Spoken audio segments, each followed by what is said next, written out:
Savez-vous que bien avant que le phénomène K-pop Demon Hunter était sorti dans les cinémas et sur Netflix, il y avait déjà eu des tentatives de ce type de projet bien avant ce film.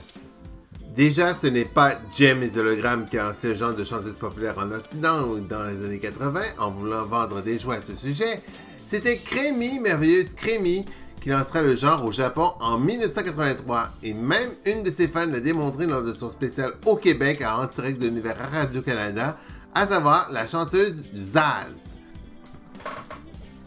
Même si c'est Sailor Moon qui a lancé ce genre mélangeant musical, combat et magie, notamment dans le monde des musicals au courant des années 90, dont une tournée a vu le jour aux États-Unis cet été, la saga regorgeait déjà des moments chantés dans la série animée. Par exemple, lors de la saison 2, où Raya, alias Sailor Mars, attendait de faire un concert dans son lycée, ou encore dans la série live de 2003, où Mathilda, alias Sailor Venus, était à demi-idol de la chanson et demi-super-héroïne en même temps, dont Bunny River, alias Sailor Moon, en était fan.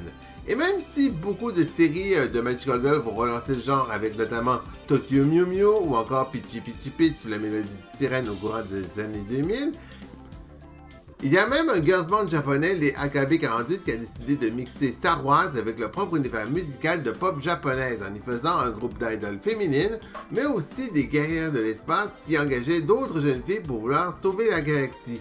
Ça s'appelait AKB 00000048 et c'est disponible en ce moment sur Crunchyroll. Évidemment, la série française Holy Rock faite par les créateurs de Totally Spice a suivi le mouvement des années plus tard, mais c'est déjà vu assez depuis longtemps, et même la saga Pretty-Cure alias Glitter Force l'avait déjà suivi ce mouvement, et ils n'ont fait que suivre ce qui fonctionnait déjà au Japon, donc déjà la saison 3 va sortir cet automne en France. Et puis au final, la saga Pretty-Cure est revenue en faisant 8 mois auparavant, en janvier 2025, la même chose que K-pop Demon Hunter, avec You and Idol Precure. En gros, des écolières qui se transforment en Magical Girl le jour pour combattre leurs ennemis, et le soir fait des concerts de pop japonaise, tout ça pour sauver un royaume imaginaire de jolies créatures animalières, dont les peluches se vendent énormément en ce moment au Japon.